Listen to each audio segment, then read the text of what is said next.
नमस्कार, स्वागत है आप सभी का सुबह 9 बजे की खबरों के साथ। मैं हूं प्रीति। आइए एक नजर डालते हैं हेडलाइंस पर।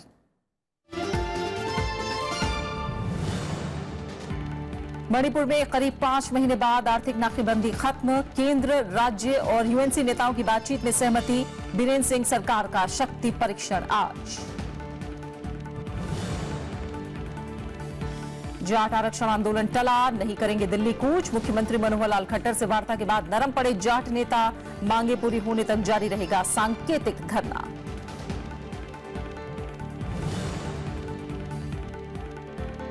उत्तर प्रदेश के मुख्यमंत्री आदित्यनाथ की मंत्रियों को अनावश्यक टिप्पणी से बचने की हिदायत। 15 दिन में मांगा आय और संपत्ति का ब्यौरा। बिना भेदभाव के विकास का भरोसा।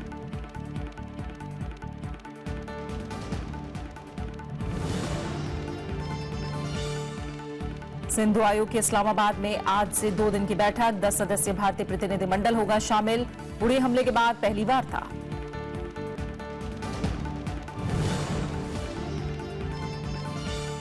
कराची टेस्ट में भारत को जीत के लिए 8 विकेट की दरकार। ऑस्ट्रेलिया अब भी 129 रन पीछे। आखिरी दिन 2 विकेट पर 23 रन के आगे खेलेगी मेहमान टीम।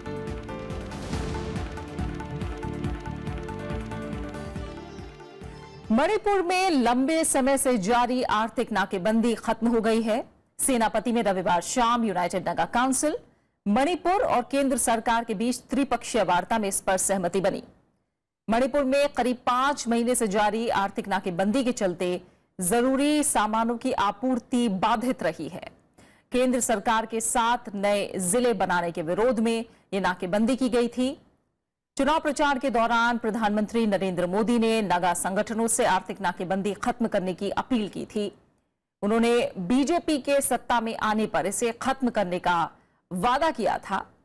प्रधानमंत्री ने नगा समझौते पर जनता को आश्वस्त करते हुए कहा था कि इसमें मणिपुर को नुकसान पहुंचाने वाला कुछ भी नहीं है। मुख्यमंत्री बीरेन्द्र सिंह ने भी नाकेबंदी हटाने को उनकी सरकार की सर्वोच्च प्राथमिकता बताया था। मणिपुर की राज्यपाल नजमा हेपतुल्ला ने इस फैसले पर खुशी जताई है। Tripartite talks of today have successfully concluded, and all the 3 parties discussed the pending issues, and we have resolved virtually all the issues. And one good news I have to share is this economic blockade is going to be lifted tonight.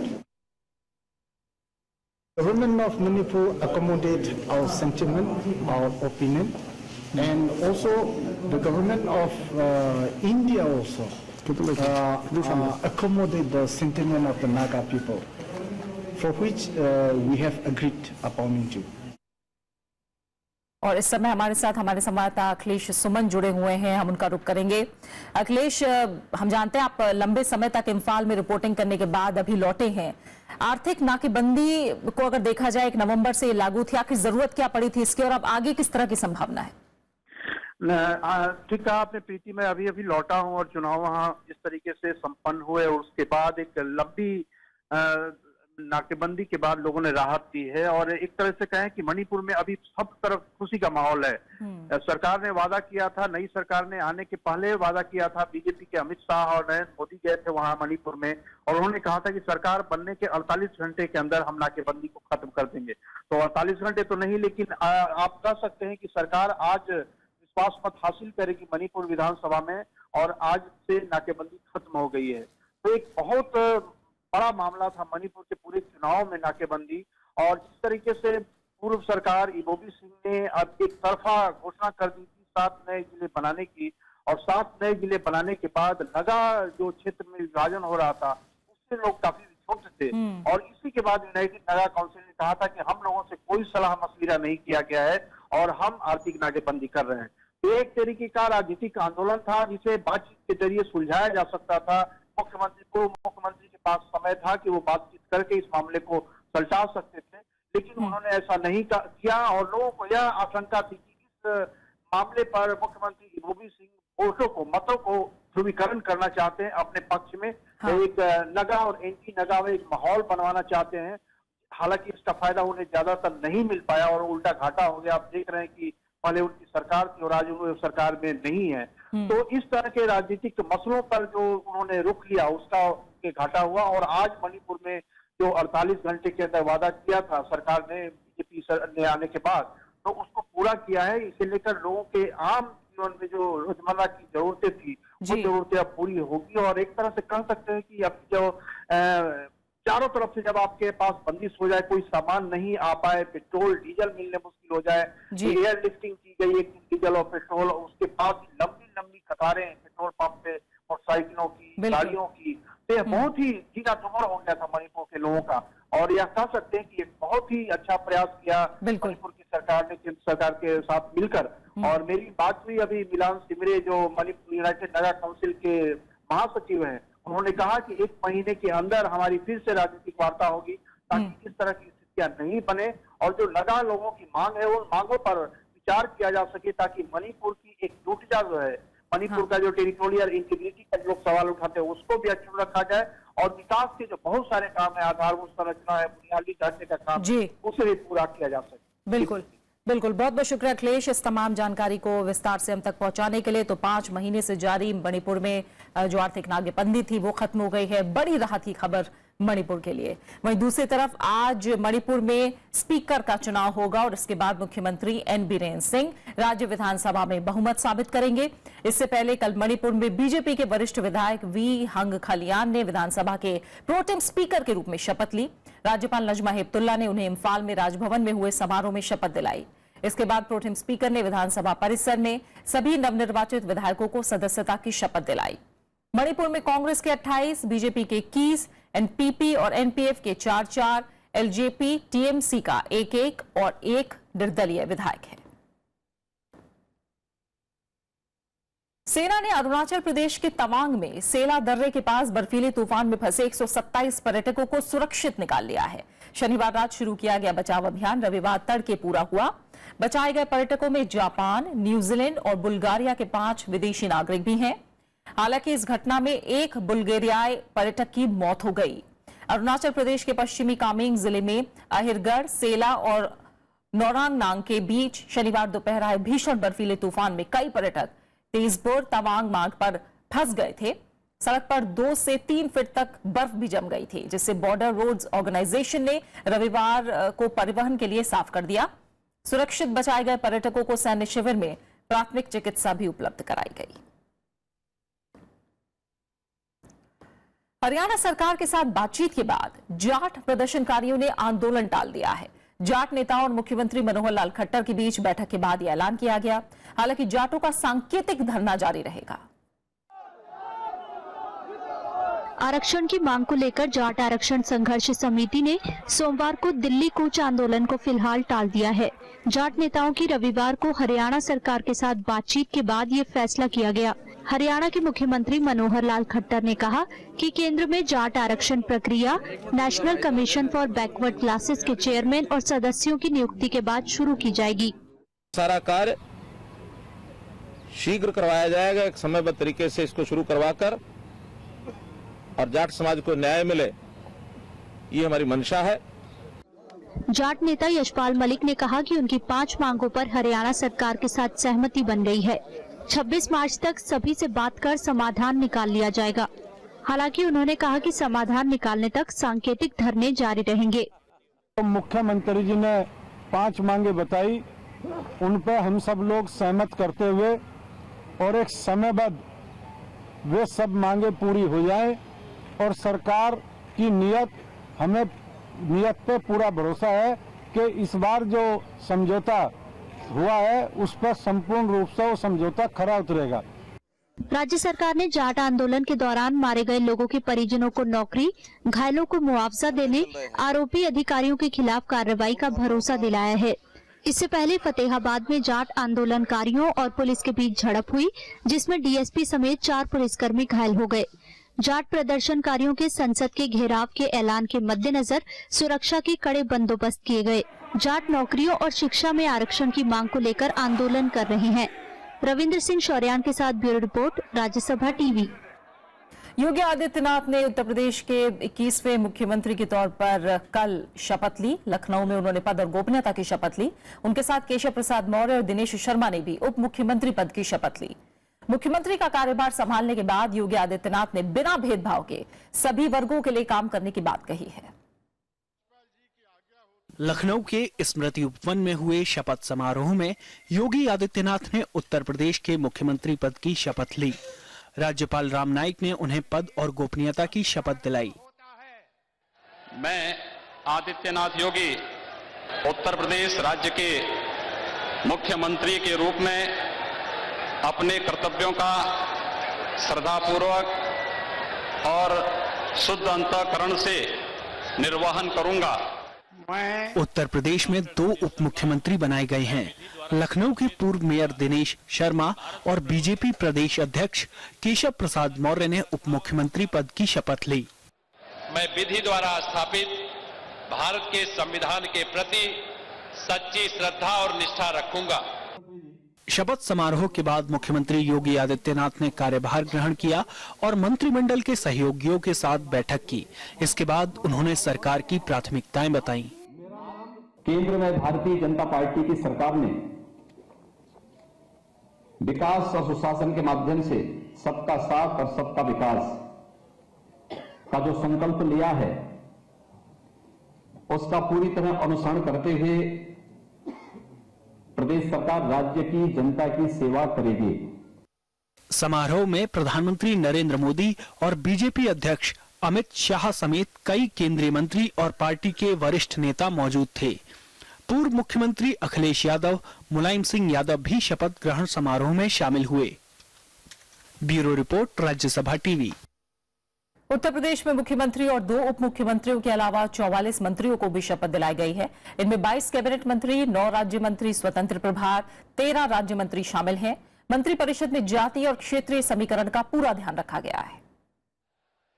उत्तर प्रदेश के राज्यपाल ने रविवार को cabinet मंत्री के रूप में सूर्य प्रताप शाही, सुरेश खन्ना, स्वामी प्रसाद मौर्य, दारा सिंह चौहान, रीता बहुगुणा जोशी को शपथ दिलाई है। इसके अलावा ओम प्रकाश राजभर, ब्रिजेश पाठक, श्रीकांत शर्मा और सिद्धार्थनाथ सिंह समेत 22 विधायकों को कैबिनेट मंत्री बनाया गया। चूंकि विकास के मुद्दे पर ही उत्तर प्रदेश की जनता ने हमें बहुत प्रचंड बहुमत का जनादेश दिया है, तो हम उन विकास कार्यों से पूरे उत्तर प्रदेश को आच्छादित कर उत्तर प्रदेश को विकास के रास्ते पर आगे बढ़ाने का काम करेंगे और मोदी जी के विकास के सपने को साकार करेंगे। जो हम लोगों को जो मत मिला है, जो मैंडेट मिला है, उसके आधार पर हम लोग यहाँ पे काम करेंगे और वो मत जो है वो है विकास का और गुड गवर्नेंस का और सबका साथ सबका विकास। और जहाँ तक कि जो कानून व्यवस्था चरमराई है उस पर हम लोग को अंकुश लगाना है और भ्रष्टाचार जो चढ़ के बोल रहा है उस पर अंकुश लगाना है। 9 मंत्रियों को राज्य मंत्री स्वतंत्र प्रभार दिया गया है। इसमें अनुपमा जायसवाल, सुरेश राणा, महेंद्र सिंह, स्वतंत्र देव सिंह और अनिल राजभर शामिल हैं। मंत्रिमंडल में जयप्रकाश निषाद, अर्चना पांडे, अतुल गर्ग, नीलकंठ तिवारी, गिरीश चंद्र यादव, संदीप सिंह और मोहसिन रजा समेत 13 राज्य मंत्री बनाए गए हैं। मोहसिन रजा सरकार में शामिल होने वाले इकलौते मुस्लिम चेहरा है। वो अभी तक किसी भी सदन के सदस्य नहीं हैं। 403 सदस्यीय उत्तर प्रदेश विधानसभा में बीजेपी और सहयोगी दलों ने 325 सीटों पर जीत दर्ज की है। Bureau report, Rajya Sabha TV. Uttar Pradesh के मुख्यमंत्री आदित्यनाथ योगी ने पहले दिन से ही कल कामकाज संभाल लिया। सूबे के नए मुख्यमंत्री ने कैबिनेट सहयोगियों को निर्देश दिया कि वो 15 दिन के भीतर अपनी आय और चल अचल संपत्ति का पूरा ब्यौरा पार्टी और सरकार को उपलब्ध कराएं। कैबिनेट की पहली बैठक के बाद श्रीकांत शर्मा और सिद्धार्थनाथ सिंह ने बताया कि मुख्यमंत्री ने कहा है कि ये जनादेश बिजली, पानी, सड़क, कानून व्यवस्था, शिक्षा, स्वास्थ्य और किसान की बदहाली दूर करने के साथ विकास और सुरक्षा के लिए मिला है। साथ ही मुख्यमंत्री आदित्यनाथ ने मंत्रिपरिषद के सहयोगियों को नसीहत दी कि वो अनावश्यक टिप्पणी से बचे ताकि किसी की भावना आहत न हो। अनावश्यक रूप से सभी सम्मानित मंत्रिपरिषद के सदस्य किसी भी इशू पर टिप्पणी करने से बचें, जिससे कि किसी की भावनाओं को कहीं कोई आहत ना हो। ये विशेष बात माननीय मुख्यमंत्री जी ने इस बैठक में कही। इसमें माननीय मुख्यमंत्री जी ने सभी मंत्रिपरिषद के सदस्यों को यह भी आग्रह किया है कि ये जो मैंडेट हमको मिला है ये विकास के लिए मिला है। लखनऊ में हुए शपथ ग्रहण समारोह में अखिलेश और मुलायम सिंह यादव तो शामिल हुए, लेकिन बीएसपी प्रमुख मायावती ने निमंत्रण के बावजूद समारोह में हिस्सा नहीं लिया। बीएसपी सुप्रीमो ने बीजेपी पर उत्तर प्रदेश के पिछड़े और ब्राह्मण समाज के लोगों के साथ विश्वासघात करने का आरोप लगाया। मायावती ने पिछड़ों और ब्राह्मणों को बीजेपी से सावधान रहने की हिदायत देते हुए कहा कि बीजेपी ध्रुवीकरण के आधार पर 2019 का लोकसभा चुनाव लड़ना चाहती है। वहीं कांग्रेस समेत अलग अलग राजनीतिक दलों ने इस पर मिली जुली प्रतिक्रिया दी है। इन्होंने ब्राह्मण समाज के साथ बहुत बड़ा विश्वासघात किया है। इन्होंने बैकवर्ड क्लास के साथ बहुत बड़ा विश्वासघात किया है। आगे यह लोकसभा का चुनाव विकास के मुद्दे पर नहीं, बल्कि जिस आदमी को इन्होंने मुख्यमंत्री बनाया है उसको आगे करके ध्रुवीकरण के आधार पर ये चुनाव, लोकसभा का आम चुनाव लड़ना चाहती है। आशा करता हूं कि जन आकांक्षाओं का नई सरकार सम्मान करेगी, सामाजिक सद्भाव, सांप्रदायिक सौहार्द को मजबूत करेगी। जो पुराने इनकी इतिहास है, जो सोच है, जो विचार है, जो एक ट्रैक रिकॉर्ड है, मैं नहीं समझता कि इतनी जल्दी वो बदल सकता है। और इसलिए जब तक वो स्वरूप, वो सोच, वो विचार और वो ट्रैक रिकॉर्ड नहीं बदलेगा, मैं नहीं समझता कि ये लंबे रेस के घोड़े बन सकते हैं बीजेपी के लिए उत्तर प्रदेश में। सबका साथ सबका विकास तो नारा मात्र है। अब ये हम लोग चाहेंगे कि भगवान सद्बुद्धि दे उनको, योगी जी को, और सबको मिला जुला के ले चलें, तो इसी में उत्तर प्रदेश का भी भला है। इस बीच उत्तर प्रदेश के विधानसभा चुनाव में करारी हार झेलने वाली कांग्रेस के उम्मीदवारों ने कल हार के कारणों की समीक्षा की। प्रदेश कांग्रेस अध्यक्ष राज बब्बर की अध्यक्षता में हुई बैठक में तय किया गया कि पार्टी आम आदमी और किसानों के मुद्दे उठाती रहेगी। बैठक में राज्यसभा सांसद संजय सिंह और पीएल पुनिया भी मौजूद थे। इससे पहले राज बब्बर ने शनिवार को कहा था कि उत्तर प्रदेश में हार के लिए कांग्रेस उपाध्यक्ष राहुल गांधी जिम्मेदार नहीं है। उनका कहना था कि राहुल के नेतृत्व में कांग्रेस ने 5 में से 3 राज्यों में जीत दर्ज की है। एमसीडी चुनाव के लिए राजनीतिक दलों ने कमर कस ली है। पिछले चुनाव तक मुख्य तौर पर बीजेपी और कांग्रेस के बीच रहने वाले मुकाबले की जगह इस बार आम आदमी पार्टी समेत स्वराज इंडिया समेत कई पार्टियां मैदान में हैं। दिल्ली में नगर निगम का चुनाव इस बार कई मायनों में खास होगा। तीनों नगर निगमों पर कब्जा करने के लिए मुकाबला बेहद दिलचस्प है। बीजेपी ने रणनीति के तहत मौजूदा पार्षदों को टिकट न देने का फैसला किया था। हालांकि इस फैसले से पार्टी में बगावत के डर से बीजेपी कार्यकर्ताओं को रिझाने में जुटी है। बहुत खुशी से सभी पार्षदों ने इसको स्वागत किया है और उन्होंने कहा है कि औरों को भी मौका मिलना चाहिए, और जो अच्छे पार्षद हैं, जिन्होंने बहुत प्रभावी काम किया है, उनको पार्टी प्रमोट भी करेगी। तीनों नगर निगम पर काबिज बीजेपी को टक्कर देने के लिए आम आदमी पार्टी और कांग्रेस पूरी तरह से तैयार हैं। इस बार स्वराज इंडिया, शिवसेना और एनसीपी भी पहली बार सभी सीटों पर चुनाव लड़ेगी। जो नई पार्टी आ रही है उनका योगदान दिल्ली के डेवलपमेंट पे 0 है। आप पार्टी बनी, आप पार्टी ने दिल्ली को कुछ नहीं दिया। जहां तक भारतीय जनता पार्टी का सवाल है, बेसिकली सीधा सवाल है, आप सेंटर में थे, आपने दिल्ली को क्या दिया?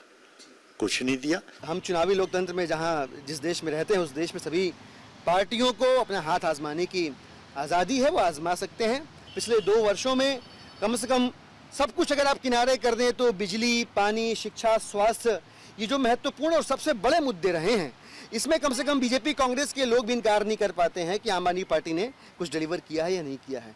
पहली बार एमसीडी चुनावों में नोटा का विकल्प भी मौजूद होगा। 27 मार्च से उम्मीदवारों के नामांकन की प्रक्रिया शुरू होगी और 22 अप्रैल को मतदान होगा। 25 अप्रैल को नतीजों का ऐलान होगा। नवविक्रम सिंह, राज्यसभा टीवी। कांग्रेस ने हिमाचल प्रदेश और कर्नाटक में होने वाले विधानसभा उपचुनाव के लिए उम्मीदवारों के नाम का ऐलान किया है। हिमाचल प्रदेश की भोरंज विधानसभा सीट पर होने वाले उपचुनाव के लिए कांग्रेस ने प्रेम कौशल को उम्मीदवार बनाया है। बीजेपी के विधायक ईश्वर दास धीमान के निधन के बाद इस सीट पर चुनाव कराया जा रहा है। लगातार 6 बार जीत दर्ज करने वाले ईश्वर दास धीमान ने प्रेम कौशल को 2 बार चुनाव हराया था। बीजेपी ने उपचुनाव के लिए ईश्वर दास के बेटे अनिल धीमान को टिकट दिया है। आज पर्चा दाखिल करने की आखिरी तारीख है।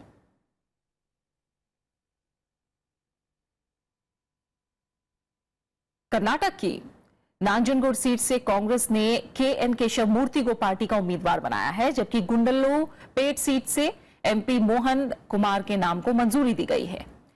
इन सीटों पर 9 अप्रैल को वोट डाले जाएंगे। कल दोनों सीटों के लिए नामांकन दाखिल करने का आखिरी दिन है।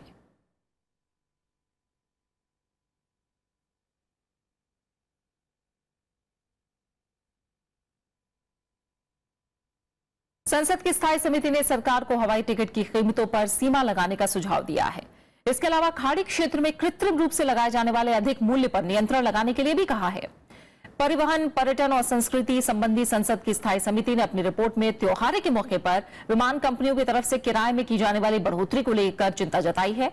समिति ने सरकार से कहा कि नागर विमानन मंत्रालय को सभी क्षेत्रों के लिए हवाई किराए में उच्च सीमा तय करने पर विचार करना चाहिए। रिपोर्ट में कहा गया है कि भारत विकासशील देश है, इसलिए यहां कीमत को लेकर ऐसी व्यवस्था लागू करना सही नहीं है जो विकसित देशों में लागू होती है। परिवहन, पर्यटन और संस्कृति पर विभाग से जुड़ी संसद की स्थायी समिति ने संसद में पिछले हफ्ते रिपोर्ट में संसद में पेश की थी। राष्ट्रपति प्रणब मुखर्जी ने विश्वविद्यालयों और अकादमिक संस्थानों में स्वतंत्र माहौल की वकालत की है। उन्होंने कहा कि बौद्धिक बहस के लिए पूर्वाग्रह, हिंसा या किसी कट्टर सिद्धांत को छोड़ना जरूरी है। नालंदा में अंतर्राष्ट्रीय बौद्ध सम्मेलन के विदाई सत्र को संबोधित करते हुए राष्ट्रपति ने कहा कि नालंदा, तक्षशिला और विक्रमशिला के प्राचीन शिक्षण केंद्रों ने दुनिया भर से छात्रों और शिक्षकों को आकर्षित किया है। उन्होंने कहा कि इन विश्वविद्यालयों की खासियत थी कि खुले दिमाग से स्वतंत्र चर्चा होती थी। राष्ट्रपति प्रणब मुखर्जी ने कहा कि अगर विश्वविद्यालय में स्वतंत्र माहौल नहीं होगा तो अकादमिक संस्थान में छात्रों को सही सबक नहीं दिया जा सकता।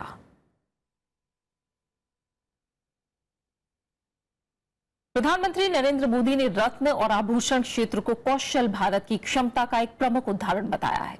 रविवार को इंटरनेशनल डायमंड कॉन्फ्रेंस को वीडियो कॉन्फ्रेंसिंग के जरिए संबोधित करते हुए उन्होंने मेक इन इंडिया कार्यक्रम पर जोर दिया। प्रधानमंत्री ने कहा कि सरकार की मंशा भारत को एक अंतर्राष्ट्रीय हीरा व्यापार केंद्र बनाना है।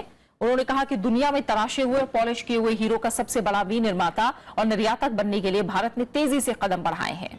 प्रधानमंत्री ने हीरा कारोबारियों से यह भी पूछा कि हस्त निर्मित आभूषण को बाजार में बढ़ावा देने के लिए क्या रणनीति है। कॉन्फ्रेंस में पहुंचे अफ्रीकी देशों के प्रतिनिधियों को प्रधानमंत्री ने भरोसा दिलाया कि भारत उनके जेम्स और ज्वेलरी सेक्टर को विकसित करने में भरपूर मदद करेगा। मध्य प्रदेश के देवास में रविवार को नर्मदा सेवा यात्रा के कार्यक्रम का आयोजन किया गया। इस मौके पर मुख्यमंत्री शिवराज सिंह चौहान के साथ धर्मगुरु दलाई लामा भी मौजूद थे। शिवराज सिंह चौहान ने कहा कि 1 अप्रैल से नर्मदा के किनारे पर 5-5 किलोमीटर तक शराब की दुकानें बंद कर दी जाएंगी। धीरे धीरे पूरे मध्य प्रदेश में नशाबंदी लागू होगी। उन्होंने कहा कि नदियों के घाटों पर पर्याप्त संख्या में चेंजिंग रूम बनवाए जाएंगे। नर्मदा तट पर कई मोक्ष धाम बनाए जाएंगे।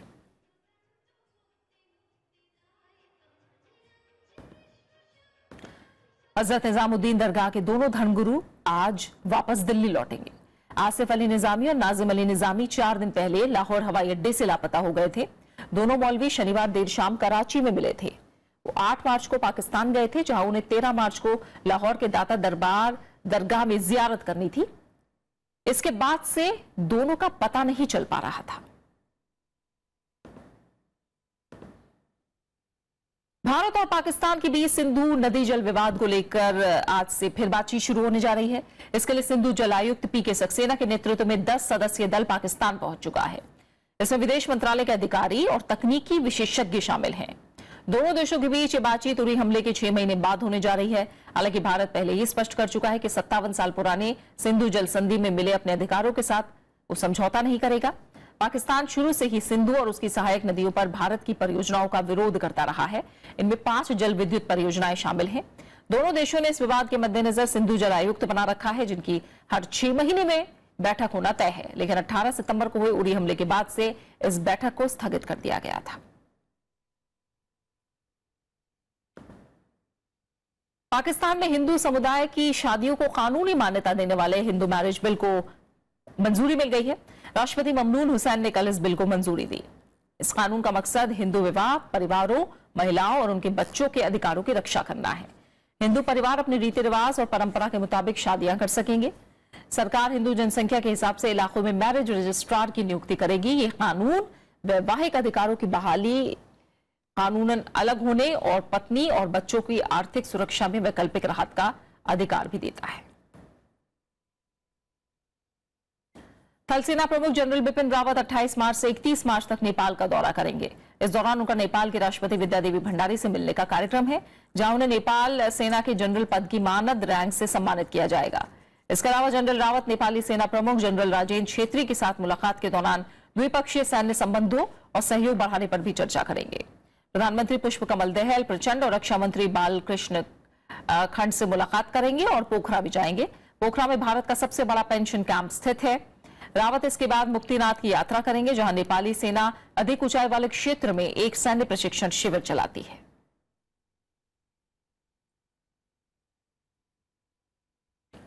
अमेरिका में पिछले साल हुए राष्ट्रपति चुनाव में डोनाल्ड ट्रंप के प्रचार में रूस का हाथ नहीं था। इस मामले की जांच के लिए बनी कांग्रेस की एक समिति ने यह बात कही है। समिति के चेयरमैन डेविड न्यूनेंस ने कहा है कि इस बारे में कोई सबूत नहीं मिले हैं। उन्होंने एफबीआई के निदेशक जेम्स कोमे से बातचीत के बाद ये बात कही। उन्होंने पूर्व राष्ट्रपति बराक ओबामा की ओर से डोनाल्ड ट्रंप की वायर टैपिंग कराने की बात से भी इनकार किया। डोनाल्ड ट्रंप ने ही अमेरिकी कांग्रेस से वायर टैपिंग मामले की जांच करने का आग्रह किया था, जिसके बाद इस समिति का गठन किया गया था।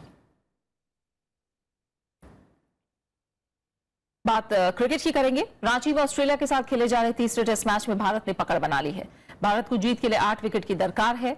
चौथे दिन का खेल खत्म होने पर ऑस्ट्रेलिया ने दूसरी पारी में 2 विकेट खोकर 23 रन बना लिए हैं। इससे पहले भारत ने चेतेश्वर पुजारा के दोहरे और रिद्धिमान साहा के शतक की बदौलत 9 विकेट पर 603 रन बनाकर पहली पारी घोषित कर दी और ऑस्ट्रेलिया पर 152 रन की बढ़त बना ली थी। ऑस्ट्रेलिया ने पहली पारी में 451 रन बनाए थे।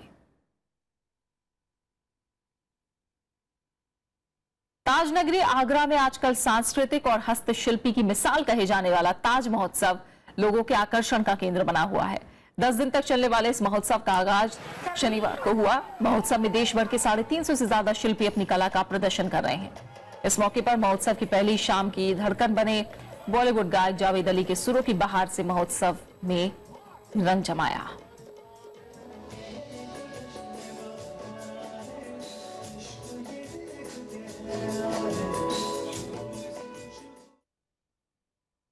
पूर्व राज्यसभा सांसद प्यारी मोहन महापात्रा का रविवार रात मुंबई में निधन हो गया। 77 साल के महापात्र काफी लंबे समय से बीमार चल रहे थे। मुंबई के एक निजी अस्पताल में उनका इलाज चल रहा था।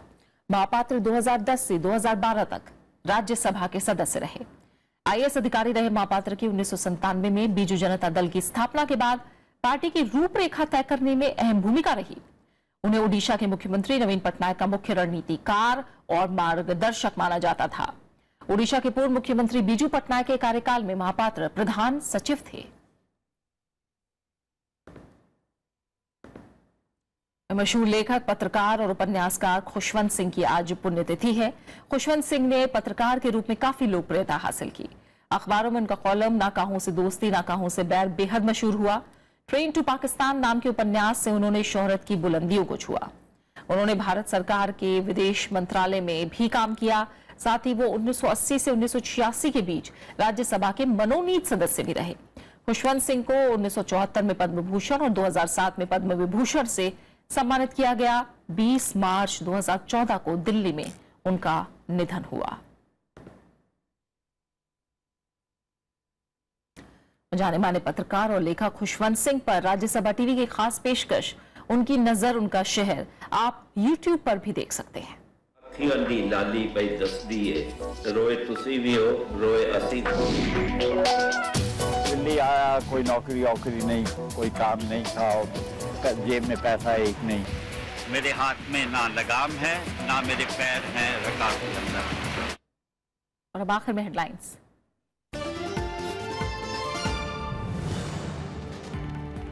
मणिपुर में करीब 5 महीने बाद आर्थिक नाकेबंदी खत्म। केंद्र, राज्य और यूएनसी नेताओं की बातचीत में सहमति। बीरेंद्र सिंह सरकार का शक्ति परीक्षण आज।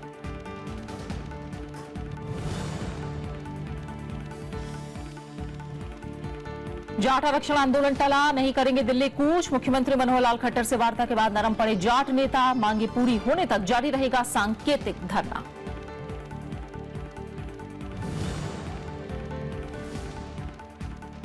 उत्तर प्रदेश के मुख्यमंत्री आदित्यनाथ की मंत्रियों को अनावश्यक टिप्पणी से बचने की हिदायत। 15 दिन में मांगा आय और संपत्ति का ब्यौरा, बिना भेदभाव के विकास का भरोसा।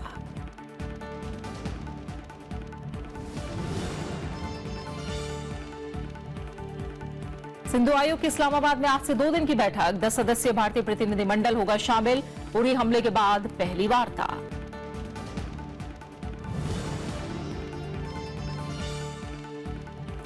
रांची टेस्ट में भारत को जीत के लिए 8 विकेट की दरकार। ऑस्ट्रेलिया अब भी 129 रन पीछे, आखिरी दिन 2 विकेट पर 23 रन के आगे खेलेगी मेहमान टीम। और फिलहाल बुलेटिन में इतना ही। आगे देखिए कलम गवाह है। नमस्कार।